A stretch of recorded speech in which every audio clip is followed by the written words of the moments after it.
Exercise 3.1 का question number 2 है on comparing the ratio a1 upon a2, मतलब आपको दो लीनियर इक्वेशन दी हुई है टू वेरिएबल वाली। एक तो दी हुई है आपको 5x माइनस 4y प्लस 8, एक दी हुई है 7x plus 6y minus 9 is equal to 0। तो आपको क्या करना है, इन रेशो की कंपेयर करनी है। रेशो की कंपेयर क्या है, a1 क्या है, a2 क्या है, b1 क्या है, b2, ये तो हमें पता होना चाहिए। तो देखिए, जब टू वेरिएबल की लीनियर इक्वेशन होती है, यानी कि जब उसकी फॉर्म ये हो अगर ax plus by plus c is equal to 0, तो बेटा x के जो इनटू में होता है, यानी कि x का जो कोएफिशिएंट होता है वो होता है a, y का जो कोएफिशिएंट होता है वो होता है b, और जहां आपके वेरिएबल नहीं होते हैं वो होती है आपकी कांस्टेंट टर्म। अब क्योंकि यहां दो इक्वेशन दी हुई हैं, तो अगर आप एक को ax by c मान लोगे तो दूसरी को क्या मानोगे, तो इसलिए क्या करना पड़ेगा, इसको मान लो a1 b1 c1 a2x b2y c2, समझ गए ना। तो आपको क्या लेना है, इसको मान लेना, कंपेयर करनी है इसकी a1x plus b1y plus c1 is equal to 0 से, और इसकी कंपेयर करनी है a2x plus b2y plus c2 is equal to 0 से। अगर कोई तीन इक्वेशन होंगी तो समझ गए होगे, उसको लिखेंगे a3x plus b3y plus c3 is equal to 0। और मोटी सी लैंग्वेज में अगर मैं बात बताऊं आपको, करना क्या है, x के जो कोएफिशिएंट है उनका डिवाइड कर दीजिए, y के जो कोएफिशिएंट है उनका डिवाइड कर दीजिए आपस में, और कांस्टेंट का डिवाइड कर दीजिए। यानी कि ऊपर क्या है x का कोएफिशिएंट 5, नीचे क्या है 7, यानी कि x की गुणा में क्या है ऊपर 5, नीचे x की गुणा में क्या है 7, तो ये हो गया 5/7। और y का कोएफिशिएंट क्या है -4, और यहाँ नीचे y का कोएफिशिएंट क्या है 6। अगर हम इसे सिंपलेस्ट फॉर्म में बदलें तो ये आएगा -2/3। क्या 5/7 -2/3 के इक्वल है? बिल्कुल नहीं है। कहने का मतलब हो गया कि a1/a2 b1/b2 के बराबर नहीं है। c1/c2 चेक करने की जरूरत ही नहीं है। फिर अगर a1/a2 और b1/b2 ही बराबर नहीं है तो हम कह सकते हैं कि जब इन दोनों लाइन का हम ग्राफ बनाएंगे, ग्राफ समझ रहे हो, पॉइंट लेकर जब ग्राफ खींचेंगे ना, तो वो लाइन एक दूसरे को क्या करके जाएंगी, इंटरसेक्ट करके जाएंगी किसी पॉइंट। समझ गए ना, जब ग्राफ बनेगा ना इनका, तो इस तरीके से एक दूसरे को काट कर जाएंगी। पूछ क्या रहा है वो, कि ये दोनों लीनियर इक्वेशन जो होंगी वो इंटरसेक्ट करेंगी क्या एक पॉइंट पर, या पैरेलल होंगी, या कोइंसिडेंट होंगी। तो हमने क्या पता चल गया कि जब a1/a2 b1/b2 के बराबर नहीं है तो लाइन क्या करेंगी, एक दूसरे को इंटरसेक्ट करेंगी। अब सपोज करो बेटा ये आ जाता a1/a2 b1/b2 के तो बराबर आ जाता, और c1/c2 के बराबर नहीं आता। तो उस कंडीशन में जब हम देखो कितना मैजिकल है, आपको जब इसका ग्राफ बनाओगे अगर ऐसी सिचुएशन आ जाती है कि a1/a2 और b1/b2 बराबर है, c1/c2 बराबर नहीं है, तो लाइन कैसे चली जाएंगी बेटा, पैरेलल चली जाएंगी। आपको ग्राफ बनाने की भी जरूरत नहीं है, आप किन्हीं भी दो लीनियर इक्वेशन को देखकर एक सेकंड में ही बता सकते हो कि जब इसका ग्राफ बनेगा लाइन एक दूसरे को काटेंगी, या पैरेलल चली जाएंगी, या कोइंसिडेंट होंगी। कोइंसिडेंट का मतलब होता है बेटा जब एक के ऊपर ही दूसरी लाइन जाए, समझ रहे हो ना, एक लाइन खींची फिर दूसरी का भी ग्राफ उसी लाइन पर रहा जैसे। और उसकी सिचुएशन क्या होती है जब तीनों बराबर आ जाए, जैसे a1/a2 b1/b2 और c1/c2 तीनों बराबर आ जाए तो लाइन कोइंसिडेंट होगी। यानी कि जब ग्राफ बनाएंगे ना बेटा, तो एक लाइन ऐसे गई तो दूसरी लाइन का ग्राफ भी इसी के ऊपर होगा, समझ गए होगे। जैसे कि मैं एक इक्वेशन ले रहा हूं अपने पास से 2x plus 3y plus 1 is equal to 0। अब मैं मान लो इस पूरी इक्वेशन में 3 की मल्टीप्लाई कर दूं तो क्या होगी, 3x प्लस 9y 6, सॉरी बेटा, जब 3 की मल्टीप्लाई करेंगे हो गया 6x plus 9y plus 3 is equal to 0। और जब हम कंपेयर करेंगे तो 2 से 6 3 बार कटा, 3 से 9 भी 3 बार कटा, और 1 से 3 भी, यानी कि a1/a2 b1/b2 c1/c2 के बराबर आ गया।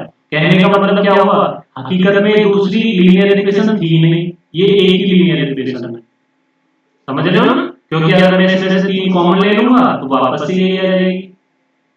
लॉजिक समझ में आया ना आपको। ये दूसरी लीनियर इक्वेशन थी नहीं, इसी में ऊपर वाली में इन्होंने 3 की मल्टीप्लाई कर दी। समझ गए? जैसे मैं एक और ले लूं, अच्छे से समझ में आएगा। x plus y plus 4 is equal to 0। अब मान लो मैं इसमें 5 की मल्टीप्लाई कर दूं, 5x plus 5y plus 20 is equal to 0। तो क्या ये दूसरी है? नहीं बेटा, यही वाली लीनियर इक्वेशन है। और फिर इसका हम चेक करते हैं, a1 अपॉन a2 1 अपॉन 5, ये भी 1 अपॉन 5, 4 से 25 बार कटेगी 1 अपॉन 5, तीनों बराबर हैं, इसलिए एक लाइन खींचेंगे, दूसरी इसी के ऊपर जाएगी। जा इसलिए रही है क्योंकि वो एक ही तो लाइन है, केवल आपको तो पागल बनाया है या बेवकूफ बनाया है। समझ गए ना? अब एक बात बताइए, यहीं मैं बेटा थोड़ा पेज नेक्स्ट करो, यहीं में एक बात और आपको बताता चलो, फिर इसको सोल्व करते हैं इस प्रॉब्लम को। जब लाइन एक दूसरे को काट रही है, एक पॉइंट पर काटा, तो बेटा ये ही एक सॉल्यूशन होता है, यूनिक सॉल्यूशन बोलते हैं इसके। यानी कि जो दो इक्वेशन होंगी आपके पास, तो उनका जो सॉल्यूशन होगा वो 2, 3 होगा। यानी कि ये होगी x की वैल्यू और ये होगी y की वैल्यू। इन वैल्यूज को जब हम लीनियर इक्वेशन में पुट करेंगे तो वो उसको सेटिस्फाई करेंगे। यानी केवल इसका एक सॉल्यूशन होता है, यूनिक सॉल्यूशन। यूनिक सॉल्यूशन क्यों होता है समझ गए होंगे?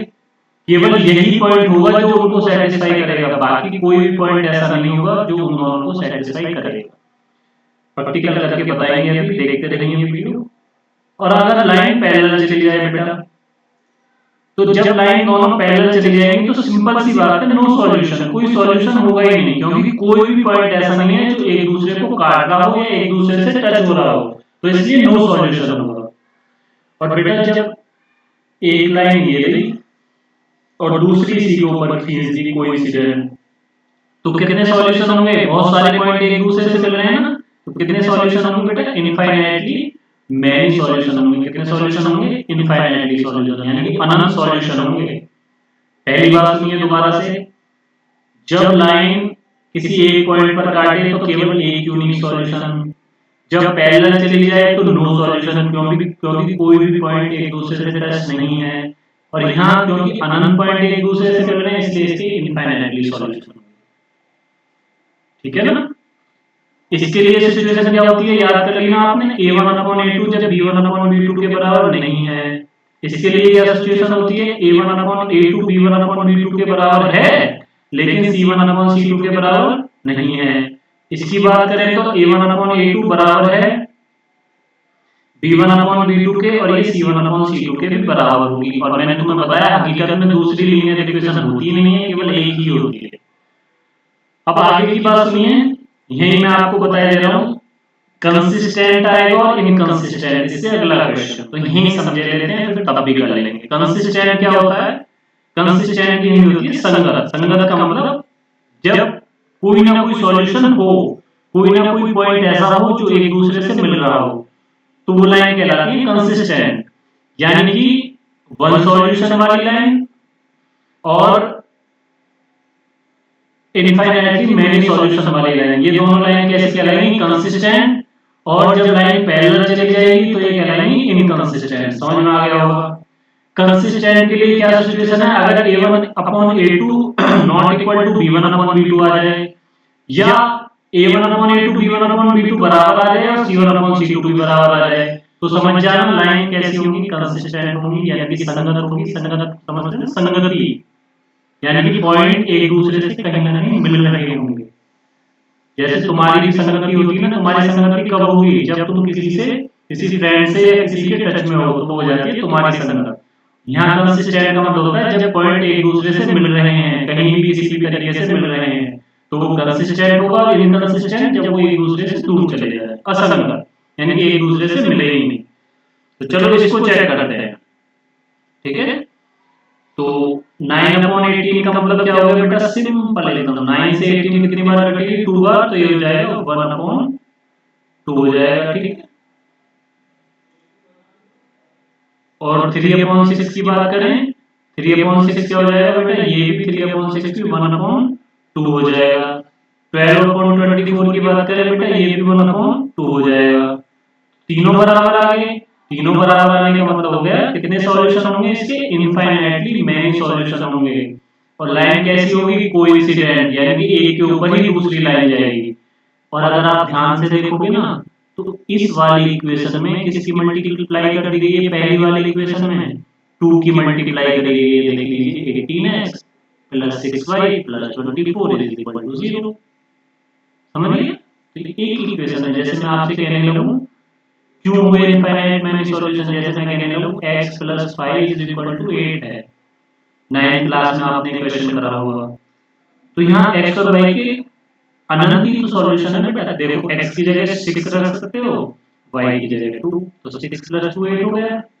x की जगह 3 रख सकते हो, y की जगह 5, 3 प्लस 5 8 हो गया। ऐसे ही और ऊपर रखना चाहो x की जगह 9 रख दो, y की जगह -1 रख दो, 9 -1 ये भी 8 हो जाएगा। भाई एक अगर सिंगल इक्वेशन भी हमारे पास है, 2 वेरिएबल वाली लीनियर इक्वेशन, तो वो भी अनंत सॉल्यूशन रखती है। तो ये भी तो एक ही है हकीकत में, ये दो थोड़ी ना है, तो ये भी अनंत सॉल्यूशन रखेंगे। समझ में आया? ये अनंत ही तो सॉल्यूशन रखेंगे क्योंकि एक ही इक्वेशन है। समझ में आ गया होगा? और बाकी अगर फिर भी कोई प्रॉब्लम आ रही है तो जितने भी सवाल है ना बेटा इनका ग्राफ बनाओ, ग्राफ बनाओगे तो आप समझ जाओगे, या तो लाइन काट कर जाएंगी या एक के ऊपर दूसरी होगी या पैरेलल चली जाएंगी।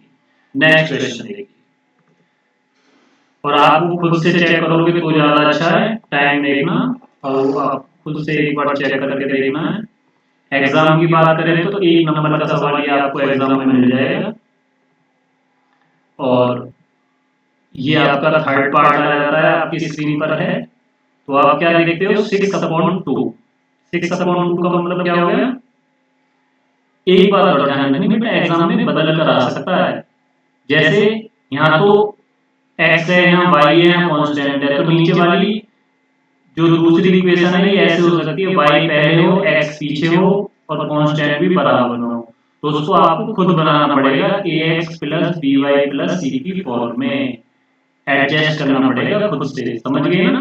जैसे ऐसे लिखा हुआ है ना y minus 3x is equal to -4, तो बच्चा उसको खुद लिखना पड़ेगा, यानी कि x को आगे लाना पड़ेगा, y को पीछे ले जाना पड़ेगा, -4 को इधर लाना पड़ेगा, तो +4 इज इक्वल टू 0, फिर कंपेयर करनी। जल्दबाजी में गलत मत करना।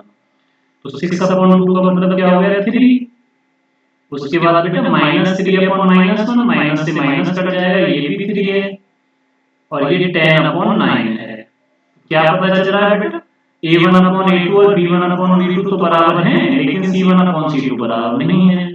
तो इस सिचुएशन में क्या होगा बेटा, लाइन पैरेलल चली जाएंगी।